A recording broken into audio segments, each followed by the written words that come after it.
Indonesia is the world's largest country island with over 7,000 islands situated in Southeast Asia. Often referred to as Asia's best-kept secret due to its natural beauty of multicolored lakes, mountainous landmasses, and unique biodiversity, Indonesia offers a wide range of trade and economic growth opportunities. Rich in natural resources and a specialized economy in manufacturing, trade, and services, the opportunities are endless. Indonesia is Southeast Asia's largest economy, a G20 member with solid long-term macro fundamentals and a strong economic potential. Indonesia is the 25th largest export economy in the world, with exports at a value of $168,810 million as of 2017. Along with that, Indonesia has the 71st most complex economy, according to the Economic Complexity Index. Indonesia is the largest economy in the Association of Southeast Asian Nations, ASEAN, and represents about 36% of the region's GDP, while having the largest population within the ASEAN, with 250 million inhabitants. In the early 1970s, the country's economic base shifted from the primary sector to the secondary and tertiary sector, which is manufacturing, trade, and services. Manufacturing has continued to be the largest single component of the country's economy. In fact, Indonesia recently became the 10th largest manufacturing nation in the world. The manufacturing sector accounts for almost a quarter of the nation's total GDP and employs over a fifth of Indonesia's working age population, which is around 25 million workers. With a GDP of around $1 trillion, industry accounts for more than 46% of the country's earnings, followed by services at 37% and agriculture at just over 16%. Services accounts for nearly 49% of employment, followed by agriculture at 38%.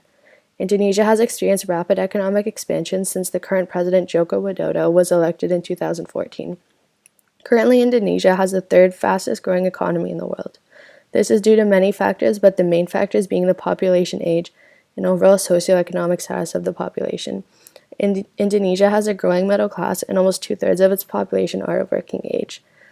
Indonesia is one of the world's main suppliers of rubber, cocoa, and palm oil, as well as the fourth largest producer of coffee in the world, with more than 814,629 tons of coffee produced per year.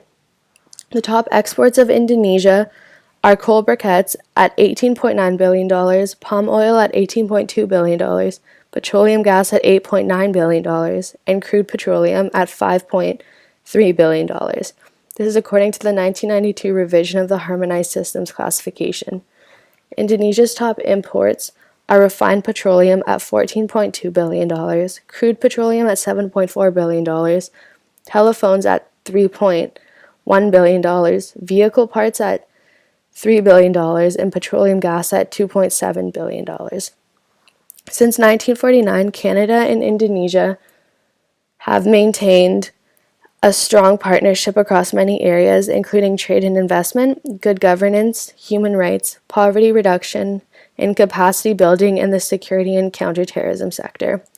As well as at the multilateral level, Canada and Indonesia collaborate in the G20, APEC, the Association of Southeast Asian Nations, and at the United Nations.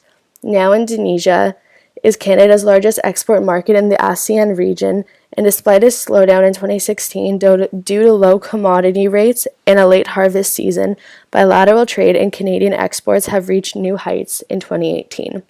This is thanks to the growing exports of cereals, wood pulp, and fertilizers. In 2018, merchandise exports were valued at $2.14 billion. Merchandise imports were valued at $1.75 billion.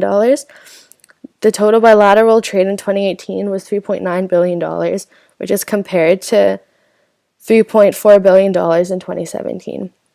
Based on 2016 trade data, the top 10 exports from Indonesia to Canada include woven clothing and apparel, electrical equipment, rubber, knitted clothing, footwear, mechanical appliances, cocoa, coffee, tea, spices, and paper.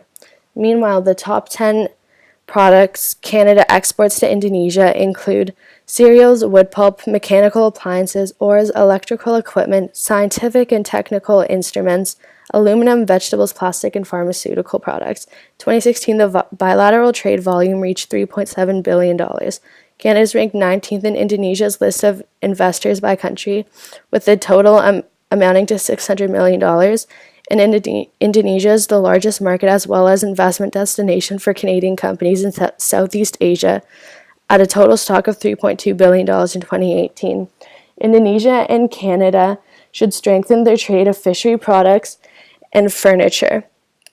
This is due to Indonesia's total fishery product exports having an 8.4% increase in 2015, with total exports that year amounting to $317.98 million, of which Canada imported $46.2 million.